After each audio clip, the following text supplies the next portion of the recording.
Buenos días, buenas tardes, buenas noches con todas las personas que están viendo este video. Soy Nelson Perú y hoy seguimos en el día 27 de septiembre. Vamos a estudiar Daniel capítulo 5. Bueno, ya nos acercamos a los capítulos más controversiales e interesantes del libro. Bueno, todos los capítulos son interesantes, pero yo creo que los de mayor interés que han despertado estamos a punto de llegar, ¿no?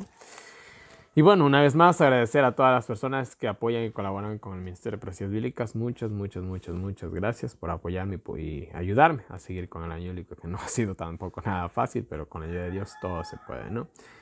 Y bueno, sin más preámbulos, vamos a hacer una pequeña oración para iniciar el estudio del día de hoy, ¿ya? Así que por favor acompáñenme en la oración. Padre nuestro que estás en el cielo, santificado sea tu nombre, mi Señor. Gracias por un día más de vida. Una vez más, mi Señor, estamos aquí para darte las gracias, mi Dios, por todas las misericordias que haces día tras día, mi Dios, en nuestras vidas. Sé tú una vez más el maestro instructor de esta clase. No sean mis palabras, sino las tuyas. Quédate con nosotros. Ayúdanos a terminar el libro de Daniel, Señor, y aún todos los libros que nos quedan, mi Dios.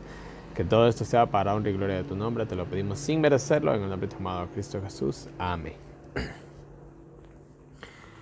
Muy bien, bueno, ahorita vamos a ver el capítulo 5, el banquete de ¿cómo es? Belsasar. Y en sí también la caída de Babilonia, ¿no? Y bueno, vamos a ir rápido que aquí hay mucha información. Primero que nada, el capítulo 5 de Daniel más o menos data la fecha del año 541 cuando sucedieron estos eventos, ¿no? Más o menos. Y bueno, vamos a hablar de Belsasar, que es nieto de Nabucodonosor, según Profetas y Reyes, página 384, hijo de Nabonido, hijo de Nabucodonosor, ¿no? Y aquí tenemos algo que tenemos que aclarar. Nabucodonosor ya había muerto, había quedado su hijo Nabonido, y él puso a su hijo, o sea, el nieto de Nabucodonosor, Belsasar, como coerregente. En otras palabras, los dos gobernaban sobre Babilonia, ¿no? Eh, Belsasar estaba en la capital, que es Babilonia, ¿no? Mientras Nabonido estaba en la ciudad de Tema. O sea, el uno estaba aquí y el otro estaba allá, pero los dos gobernaban. Pero el que era el principal era Nabonido. Belsasar era el segundo en el trono. Bueno, creo que quedó eso muy claro, ¿no? Y bueno, dice a ver. Belsasar hizo una fiesta, hizo la mamá de la fiesta realmente. Dice que invitó a 1000 de sus funcionarios públicos, ¿no? Y bebía enfrente de ellos, ¿no? Y hasta que se quedaron medio borrachos, o bien borrachos, mejor dicho. No era común de que el rey bebiera con los demás dignatarios de la nación. Realmente el rey era bastante exclusivo, privada. Incluso él comía en una mesa aparte de ellos, ¿no? Era mucha exclusividad. Es como tratar de comer con la reina de Inglaterra, más o menos así, ¿no? Entonces, miren, ellos estaban borrachos. Miren, aquí hay mucha simbología, mucha simbología. Tenemos la antigua Babilonia, y si nosotros nos saltamos ahorita algunos libros de la Biblia y vamos hasta Apocalipsis, también tenemos a Babilonia, que también bebe vino y está embriagada de la sangre de los mártires. Acá vuelta Belsasar, de igual manera, está embriagado, ¿no? Está con sus 1000, está con todos los, por así decirlo, los líderes del mundo, al igual que la Babilonia del tiempo del fin, que embriaga a los reyes y fornica con los reyes de la tierra. Es prácticamente lo mismo, dicho de manera diferente, ¿no? Y bueno, bebieron hasta quedarse borrachos, ¿no? Confusión, borrachera, confusión. Igual que la Babilonia del tiempo del fin, que embriaga a los reyes de la tierra y al mundo entero, ¿no? Animado o por la borrachera, ¿no? Del vino, dice... eh,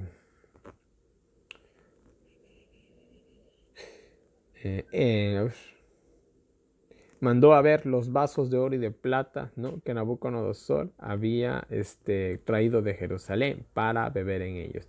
Y bebieron de ellos. Sus invitados, sus mujeres, sus concubinas, ¿no? Bebieron y alabaron a los dioses falsos, ¿no? Y bueno, vamos, seguimos con los símbolos. Miren, estaban borrachos, estaban confundidos, él y todos los líderes del mundo de esa época, ¿no?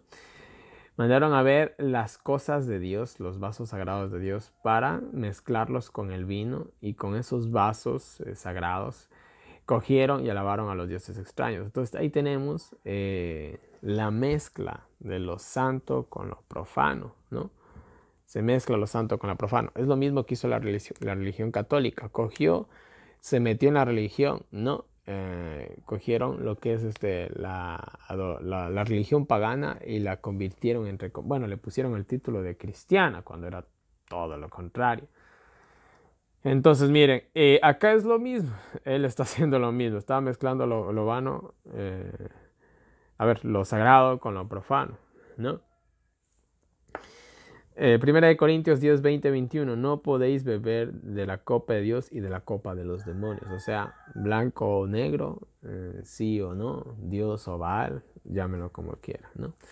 Y bueno, seguimos, ¿no? La Babilonia del Antiguo Testamento, en este caso de lo que estamos estudiando en estos momentos, no es nada más que el símbolo de la Babilonia del tiempo del fin, ¿no? Lo que va a pasar aquí va a pasar en este casi presente, podríamos decirlo, ¿ya? Sí, digamos. Muy bien. De pronto, a ver. Ya. Ya, muy bien. Dice que de pronto apareció, o sea, de la nada, ¿no? Unos dedos como dedos de hombre, una mano. Hagan de cuenta que de la manga para acá no se ve nada, ¿no? Una mano salió de la nada, ¿no? Ya, que se pusieron a escribir frente al candelero, ¿no? Mientras el rey miraba, entonces el rey entró en pánico y me imagino que también todos sus consejeros. Imagínate, tú estás ahí medio borracho, estás borracho enterito. Y en eso de repente frente al candelero, o sea, que se podía ver. Aquí detalla eso, ¿no? Porque el candelero era para eso, ¿no? Son como en la actualidad la luz eléctrica. Y el tipo vio que una mano comenzó a escribir con letras de fuego. De hecho, eso nos dicen los comentarios de Espíritu de Profecía que vamos a leer. Aquí lo decía aquí, o Profetas y Reyes, no me acuerdo, pero eran letras de fuego. Y el tipo es muy conocido que cuando un borracho sufre un susto de verdad, se le va hasta la borrachera, ¿no? Es que el cuerpo se pone como en estado de supervivencia. Entonces vieron eso, todos entraron en pánico, comenzaron a temblar. Él sabía que algo malo habían hecho. Él sabía que algo malo habían hecho, ¿no? Y él, como rey de Babilonia, o como segundo rey de Babilonia, mejor dicho, era el máximo culpable. Y si eso pasó en medio de la sala, que ellos estaban teniendo su super fiesta y su super orgía, podemos decirlo incluso, quién sabe cómo era esa fiesta, pero bueno. Él sabía que el problema era con él, ¿no? Entonces se quedaron paniqueados, como se dice aquí en mi país popularmente. O sea, se quedaron totalmente muertos del miedo, ¿no? A gritos de pánico mandó a ver a los sabios y les ofreció el tercer lugar en el reino. Bueno, como él ocupaba el segundo lugar, solo podía ofrecer el tercero, ¿no? Al que le mostrara la interpretación, pero fueron incapaces de leer la interpretación. Bueno, las palabras eran arameas, las que se escribieron en la pared, así que sí se podía leer, pero ya van a ver lo que significaban esas palabras. Entonces eran como una especie de enigma. Textualmente decían cortado, cortado, pesado, persas. ¿Qué significa eso? Entonces, cortado, cortado, pesado, persas. ¿Qué significa cortado, cortado, pesado, persas? ¿Qué significa? A ver, díganme ustedes el significado de eso. Nosotros conocemos el significado de eso, pero ellos han de haber quedado viendo las caras los unos a los otros. ¿Qué significa eso de cortado, cortado, pesado, persas? No entendemos, ¿no? ¿Qué significa? ¿No? Faltaban muchas palabras por completar y esas solamente las sabía Daniel, ya que Daniel... miren, aquí es algo interesante. Daniel, bueno, ya vamos a llegar a esos versículos ahorita mismo, ¿no?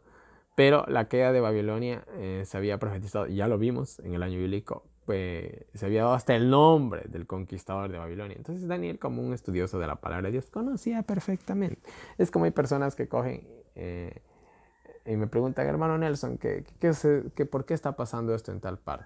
Y ya, yo que medio conozco las profecías, ¿no? Digo, bueno, esto es parte de aquí, de acá, de allá, y es lo que se está haciendo. Es como ahorita, ¿qué es lo que está pasando en Latinoamérica? Todos los que conocemos las profecías y el espíritu de profecía, sabemos perfectamente lo que está pasando en Latinoamérica. Se está llevando un nuevo régimen para implantar el nuevo orden mundial para hacer aparecer a Satanás como el anticristo aquí en la tierra. Y obviamente todo esto va involucrado a la adoración al domingo y muchas cosas más. Cualquiera con 2 dedos al frente que haya leído la palabra de Dios y el espíritu de profecía, al menos el conflicto de los siglos y eventos de los últimos días, sabe perfectamente esto. No se necesita ser el profeta de Dios o ser el iluminado de Dios para saberlo. Son cosas que cuando teniendo uno un conocimiento, yo podría decir básico de la palabra de Dios, se puede llegar a saber, ¿no? Entonces Daniel, como conocía, pues para él fue fácil. Él vio la palabra persas, él dijo, es porque ahorita vienen los persas. Y de hecho, mientras ellos estaban aquí haciendo esta super fiesta, los medos y los persas estaban afuera de la ciudad, la tenían sitiada.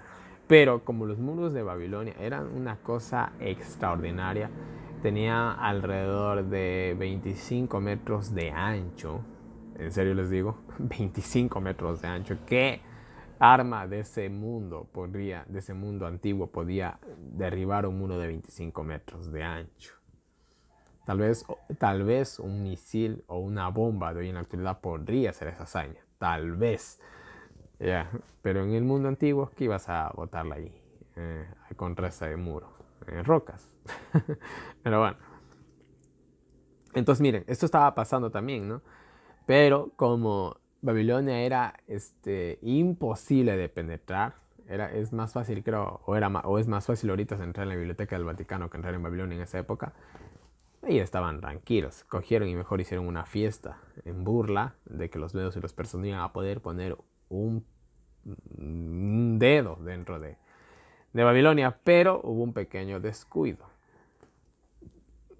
Como el rey estaba en fiesta y todo Babilonia también estaba en fiesta, había podríamos decirlo, era un día festivo, un día nacional, una fiesta nacional, podríamos decirlo, ¿no?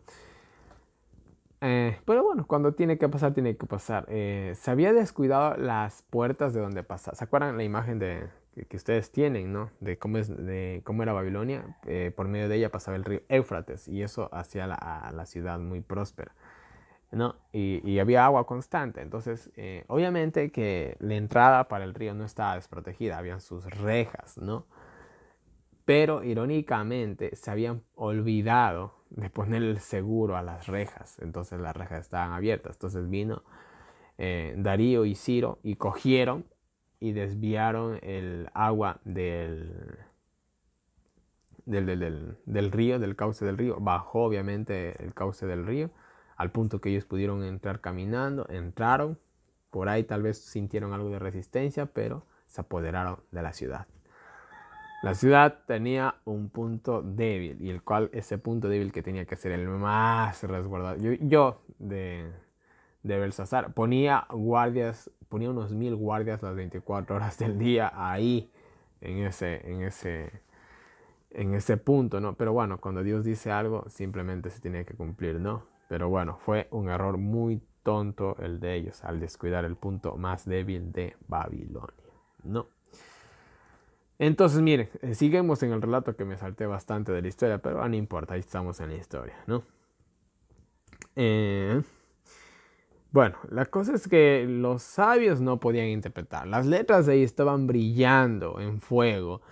Todos estaban en pánico totalmente, ¿no? Y dice que todos quedaron, porque ya los sabios tampoco podían interpretar, todos, incluso los sabios quedaron asustados, pálidos y confundidos, ¿no? Y bueno, era tanto el alboroto que se estaba dando en la sala de la fiesta.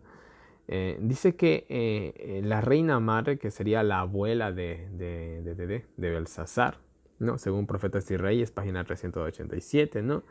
Entró, dice, en la sala. Bueno, y esta hazaña que hizo esta mujer no la podía hacer cualquiera. Esto solamente lo podía hacer la reina madre. Ni siquiera la reina podía entrar sin el permiso del rey, porque primero que nada estaba haciéndose una fiesta, una orgía. Entonces las reinas no estaban invitadas, ya sin imaginar por qué. La única que podía entrar así, sin previo aviso, era la reina madre, ya que se le tenía un mega super respeto. Entonces era la única que podía hacer esta hazaña y ella entró, porque era demasiado el escándalo, el grito, los lloros. ¿Qué habrá sido? Pues, ¿no? Entonces dijo, ¿qué está pasando? Vamos a entrar. Y entró, ¿no? Y bueno, obviamente ya le contaron la situación, etcétera, etcétera. Entonces ella aquí trae a Daniel una vez más a la escena, dice. Y le dijo a su nieto, ¿no? Hay un hombre en el reino que tiene el espíritu de los dioses o el espíritu de Dios, el cual Nabucodonosor puso como jefe de los sabios, el cual es experto en sueños y enigmas, se llama Daniel, ¿no? Llámalo y él te mostrará. Bueno, la reina madre, me imagino que más que seguro era la esposa de Nabucodonosor o una de sus esposas, pero más seguro era la esposa principal. Ella obviamente estuvo cuando Nabucodonosor tuvo el sueño de la imagen, cuando obviamente también Sadrach, Mesach y Abednego, ¿no? Obviamente también los 7 años de la locura del rey. Entonces la mujer conocía perfectamente a Daniel y a su obra. Entonces le dijo, trae, él es el hombre, ¿no? Que te va a ayudar, ¿no? Se acordó de Daniel. O sea, Daniel era imposible de olvidar, sinceramente, ¿no? Había hecho tantas proezas que no, cuando alguien hace tantas cosas no se lo olvida tan fácil, ¿no? Entonces lo trajeron, aunque esta generación nueva, ¿no? Se había olvidado de Daniel, había las personas que aún no. Entonces lo recordaron y lo mandaron a ver al buen Daniel para que del enigma. Una vez más, ¿por qué Daniel no estaba en escena? Pues bueno, Nabucodonosor había muerto y Daniel lo último que tenía en Babilonia eran amigos. Entonces, al pobre, en cuanto a Nabucodonosor partió de este mundo, al otro también lo cogieron y lo hicieron a un lado. Estaba en todas sus capacidades cognitivas para pues, poder seguir trabajando, como lo vamos a ver también más adelante en el reino de los medos y los persas. Pero se lo había dejado a un lado. Y pues bueno, como Daniel no estaba buscando ningún cargo, ningún puesto político, al hombre le dio simplemente igual, ¿no? En este sentido, podemos decir que era un hombre sencillo, ¿no? Incluso por lo que más adelante se va a ver. Vamos a seguir. Dice que lo trajeron. Belsasar le preguntó, ¿eres tú aquel Daniel a quien a ver, ya, ¿eres tú aquel Daniel a quien trajeron entre los cautivos de Judá? Bueno, primero que nada, des en cuenta Belsasar como tratando de humillar a Daniel, ¿no? Pero bueno, a Daniel ni le iba ni le venía, ¿no? He oído que en ti está el espíritu de los dioses, ¿no? Traje a los sabios, pero no me han mostrado nada. No me han podido explicar lo que estás viendo en este momento en la pared. Sé que puedes interpretar sueños y dudas. Si ahora lo haces con la escritura que está en la pared, te haré el tercero en el reino, ¿no? Bueno, podríamos decir que Belsasar trató de reponer un poco la postura de rey y trató de una manera inferior a Daniel, ¿no? Y le ofreció el tercer lugar. Daniel le dijo, quédate con tus obsequios y regalos. Dale a otro si quieres. Yo te leeré la escritura, ¿no? Y miren, aquí es lo que yo digo, ¿no? Daniel era un hombre sencillo. Verán, hermanos, yo les digo algo. No hay nada más bonito. En serio, les digo así de todo corazón. No hay nada más bonito que tener una vida sencilla y humilde. Verán, si yo no fuera cristiano, si yo de manera personal no fuera cristiano, mi sueño sería el mismo, vivir en el campo, tener una casa y una pequeña familia. Ese sería mi sueño, esa sería mi vida perfecta para mí. Ya, les digo así, porque miren, esto es como una pequeña anécdota nomás, ¿no? Entre más dinero tiene, más se gasta. Entre más dinero se tiene, más vienen las preocupaciones. Y entre más dinero tienes, más quieres porque nunca te alcanza. Ya, digamos, tienes la casa de tus sueños. Ahora quieres una finca. Ya tienes la finca. Ahora quieres una hacienda. ¿Sí me entiendes? Ya tienes una moto. Ahora quieres un carro. Ahora ya, después de este carro que compraste uno viejito, quieres uno nuevo. Ahora quieres un doble cabina. O sea, nunca te va a alcanzar nunca te va a alcanzar el dinero, sinceramente, ¿no? Pero miren, ese no es el sentido de la vida, ¿no? El sentido de la vida no es tal vez alcanzar el éxito, ser un profesional, o ser un millonario, o tener un super ingreso, un super sueldo. No, el éxito de la vida es tener una vida tranquila, tener una vida feliz. Miren, hay un dicho popular, salud, dinero y amor, dice, ¿no? Entonces, miren, yo diría que un punto principal para tener una vida buena y tranquila, primero que nada, es tener una estabilidad económica, no hablo de unos grandes ingresos, simplemente una estabilidad económica que te permita poder guardar algo y de igual manera vivir bien, podríamos decirlo, ¿no? Una estabilidad económica, yo creo que es lo primero que una persona debería de buscar, ¿no? Y debería de tener. Lo segundo, una sana alimentación para tener un buen estilo de vida, ¿no? Eso no lo digo ni yo, lo dice la gente del mundo, ¿no? Y de igual manera también buscar el hacer el bien a otros, porque de esa manera nosotros también sentimos que servimos para algo. Ahora, en un caso hipotético, yo cojo y solamente cojo para mí, cojo para mí, cojo para mí. ¿De qué me sirve? ¿No? Entonces no tiene mucho sentido, ¿no? Entonces siempre busquemos también el tratar de ayudar a otros para que eso nos llene un poquito más, nos haga sentir mejor, sentirnos de utilidad, esa sería la palabra más adecuada, ¿no? Y eso, tener simplemente una vida sencilla, ¿no? Yo me imagino que Daniel, quizás en su corazón, lo que él más deseaba era simplemente volver a su tierra, ¿no? Y ser uno más en Israel. Eso era más que seguro el deseo de él. Porque imagínense, no le ofrecieron, ni Nabucodonosor le ofreció eso, ¿no? Le ofrecieron algo grande, ¿no? Que si le ofrecieron prácticamente lo que le ofrecieron a José, aunque José ni se lo ofrecieron, se lo impusieron al pobre, pero bueno. Entonces miren, pero él dijo, no, quédate con eso, ¿no? A mí ni me va ni me viene, como que le dijo, ¿no? A diferencia tal vez de los otros sabios que se mataron por tratar de interpretar lo que decía en la pared, ¿no? Para tratar de tener eso, ¿no? Entonces, miren, y ahora nosotros como cristianos que somos pasajeros y peregrinos en este mundo, procuremos, mis queridos hermanos, tener una vida tranquila y sencilla, ¿no? No digo de vivir en la pobreza más miserable, no, sino simplemente tener una vida tranquila y sencilla, ¿no? Nada más. Sigamos. Yo te diré la escritura. Bueno, y aquí, antes de darle la interpretación, podríamos decir que Daniel le da un regaño a Belsasar. Y le dice, Jehová le dio a Nabucodonosor grandeza, gloria, y por eso todo temblaban ante él, ¿no? Bueno, Dios le dio los reinos de este mundo a tu padre, o a tu abuelo, mejor dicho, ¿no? Pero cuando su corazón se hizo orgulloso, su reino se le fue quitado, ¿no? Fue echado con las bestias hasta que reconoció a Jehová. Yo imagino que más que nadie, Belsasar conocía perfectamente esta historia, pero se había olvidado, ¿no? De igual manera, el abuelo de él se había hecho de la religión judía, pero ellos también la habían rechazado. Pero bueno, eso es cosa de cada cual, ¿no? Y tú, su nieto, o su hijo, verán, en la antigüedad a los abuelos se le decían padres, ¿no? Entonces, les aclaro eso, aunque en realidad era el abuelo, ¿no? Y tú, su nieto, no has humillado tu corazón, ni has sido humilde, aun sabiendo todo esto, y aún profanaste los vasos de su templo, ¿no? Honrando a los falsos dioses, y no a él. Y fue él quien envió la mano que escribió esto, ¿no? Entonces le pegó una regañada, por así decirlo, y ahora sí les va a dar la interpretación. Y es verdad. Ellos tenían el antecedente, ¿no? De que realmente de todo lo que había hecho Dios con Nabucodonosor, que fue más grande que ellos por mucho, ¿no? Pero ellos, ustedes ya saben, a veces los hijos no son como los padres y los padres no son como los hijos, ¿no? Simplemente así. La escritura que esculpió es Mene, Mene, Tekel, Uparsin, que significa contado, contado, o enumerado, enumerado también se puede traducir, ¿no?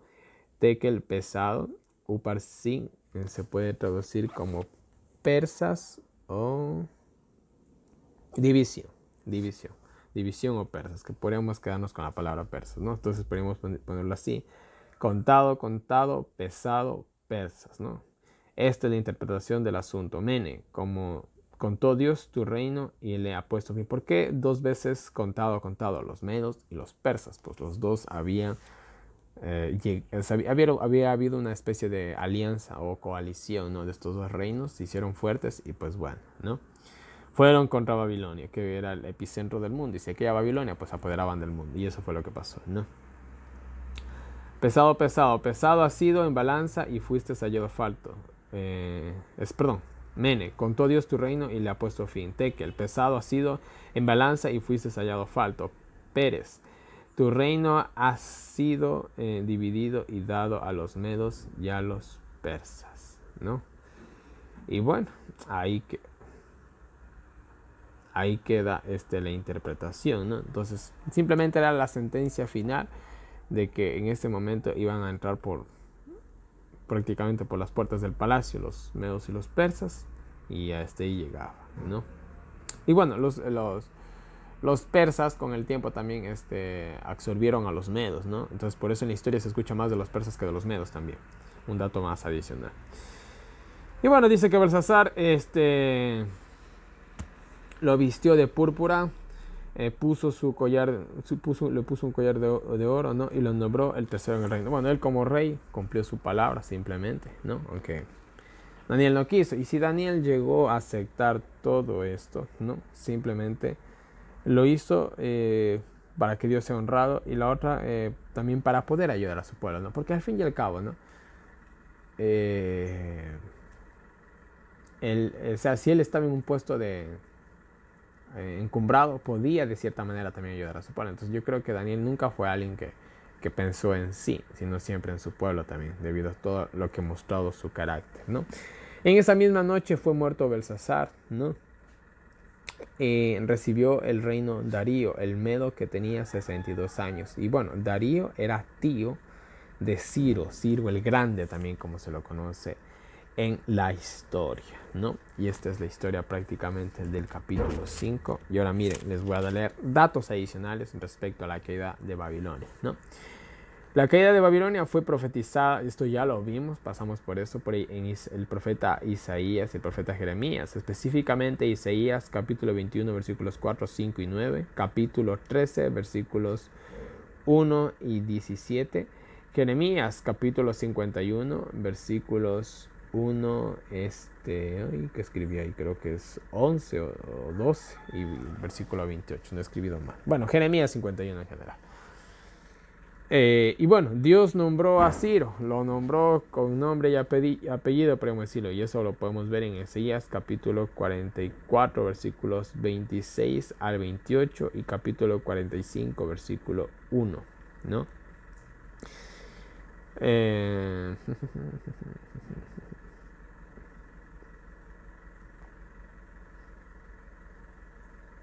Ya, muy bien, ¿no? Y bueno, Dios también reconoció a Ciro, Ciro también reconoció a Dios, ¿no? Por eso también Dios lo llama su siervo. Eso lo podemos ver en 2 de Crónicas, capítulo 36, versículo 17 al 23, y en Esdras, capítulo 1, versículo 1 al 3, ¿no? Bueno, ya vamos a hablar un poquito más tanto de los medos y los persas y de los griegos cuando llegamos al capítulo 8 de Daniel, ya que fueron naciones que ayudaron al pueblo de Dios. Entonces vamos a seguir hablando de ellos, ¿no? ¿Qué más tenemos? Dios lo llamó su siervo, según Isaías capítulo 44, versículos 26 al 28, capítulo 45, versículo 13, e Isaías capítulo 41 y versículo 10. Dios lo llamó a su siervo a Ciro, ¿no? El secamiento del Éufrates lo podemos también registrar en Jeremías capítulo 51 y versículo 36 y Apocalipsis capítulo 16 y versículo 2, y vamos a hacer un paréntesis aquí. Así como, ya vamos a llegar a estos puntos, ¿no? Ya vamos a llegar a este punto, ¿no? Pero los medos venían de Oriente, si no mal recuerdo. Pero esto vamos a estudiarlo más cuando lleguemos al capítulo 11, versículos 40 al 45 de Daniel, que estamos a pocos capítulos de eso. Pero bueno, haciendo rápido este resumen, ¿no? Así como el río Éufrates se secó y Babilonia cayó, en el tiempo del fin es lo mismo. Y el río Éufrates en el tiempo del fin tiene, para mí, manera de ver, dos puntos de vista, un sentido simbólico y un sentido literal. Y yo creo que las dos se cumplen de la misma manera. Y ya cuando llegamos a Apocalipsis vamos a entender muchas cosas más, ¿no? Vamos a ampliar la visión de Apocalipsis, que a veces también la tenemos un poco limitada, ¿no? Sin salirnos de la postura oficial de la Iglesia Adventista y de nuestros pioneros, ¿no? Pero miren, aquí se seca el río Éufrates, Babilonia llega a su fin. En el tiempo del fin se seca el río Éufrates y Babilonia también llega a su fin, por así decirlo, ¿no? Y en ese sentido, el secamiento del río Éufrates, en el sentido simbólico de Babilonia del tiempo del fin, obviamente habla de que pierde su poderío, su poder político, militar, económico, etcétera, etcétera, ya que un río, eso, el agua, eso significaba. En el mundo antiguo, si tú tenías agua, tenías vida, podías hacer una gran ciudad como fue la ciudad de Babilonia. En otro sentido, un poquito, por así decirlo, más literal, es lo que yo puse una interpretación basándome en lo que decía Urias Smith, ¿no? De que el secamiento del río Éufrates se refiere a la caída de, bueno, en esa época del Imperio Otomano. Bueno, ya vamos a analizar eso un poquito más, que hoy en la actualidad serían Turquía, Siria e Irak. Siria ya cerró, Irak desde el año 2000 desapareció. Siria, pues bueno, desde hace un rato están que la hacen pedazos a la pobre Siria. Y Turquía, falta Turquía. Entonces vamos a ver qué pasa. Hace un par de años hubo una noticia que me dejó, bueno, pensando, ¿no? Fue cuando mataron al embajador de Turquía. No, fue cuando mataron al embajador de otro país, pues no me acuerdo cuál era. Creo que era de Rusia, pero de Rusia, y fue en Turquía.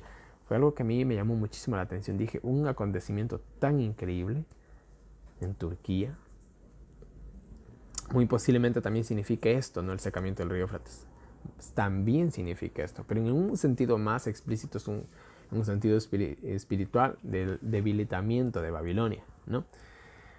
El cual en el tiempo del fin, eso está implícito en el libro de Apocalipsis, cuando el mundo se da cuenta de la mentira, pierde su poder y pues bueno, ¿no?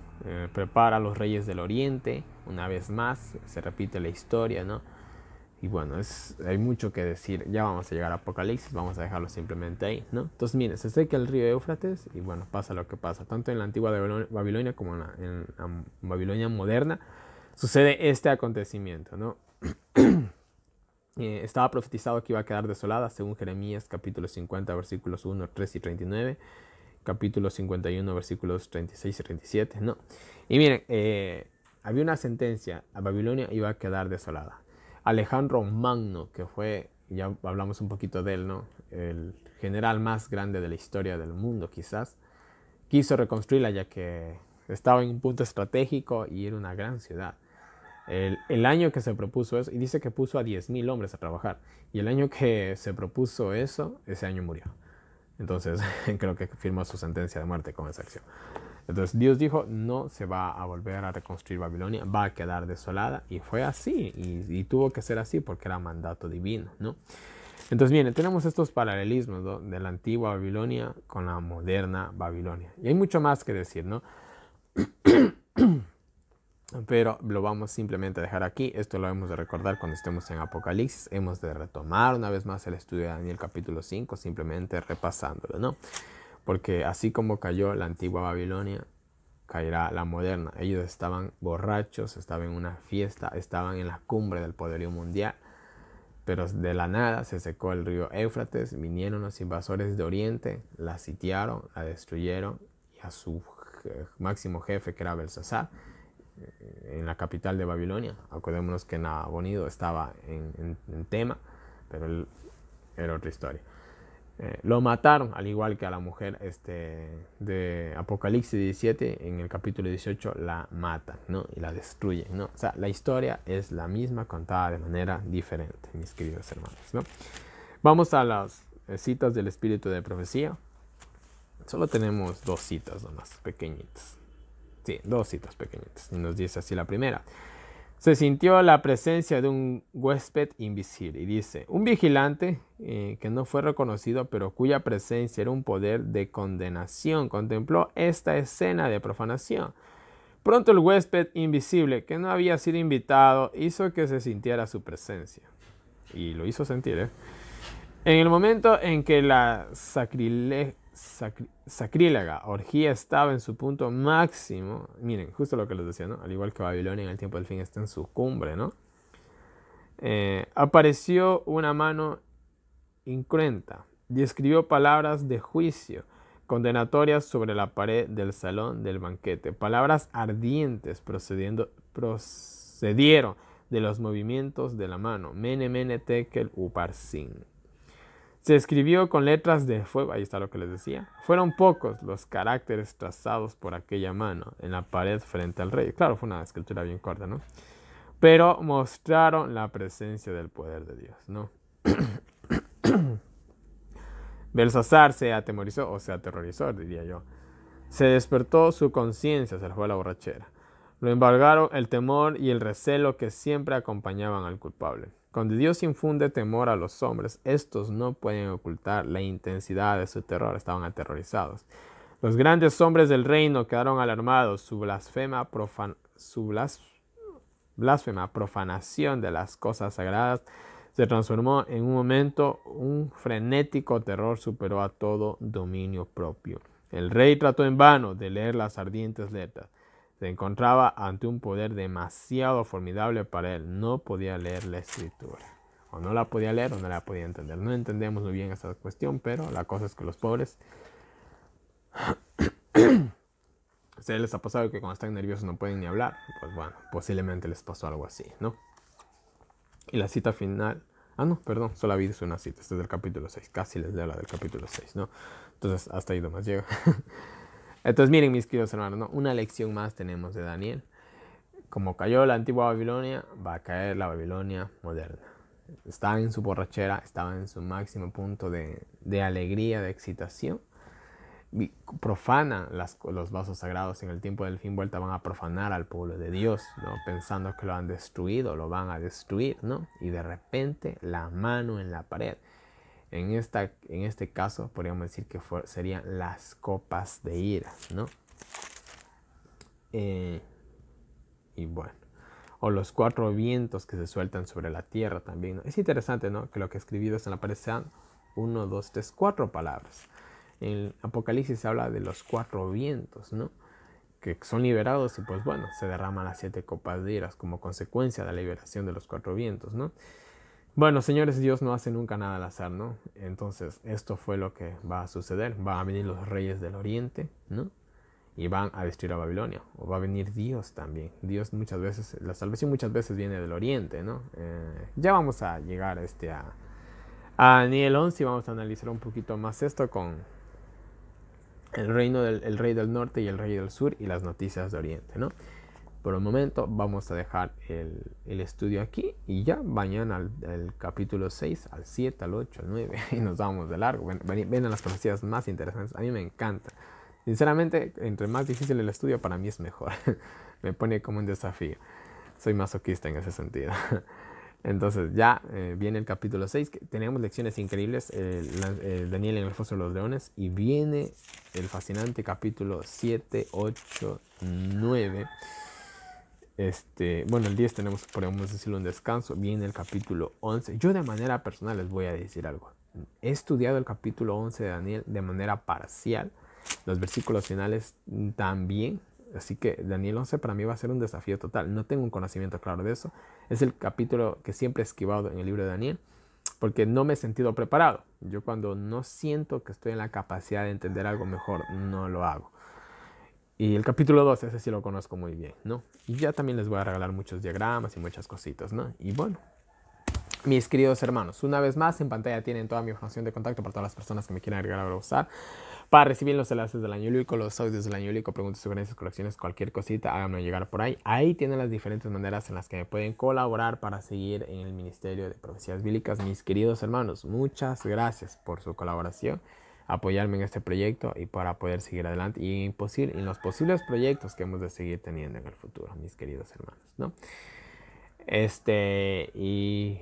Y bueno, mis queridos hermanos, no les canso más. Que Dios nos bendiga a cada uno de nosotros, nos ayuda a seguir adelante y nos vemos el día de mañana con un nuevo video.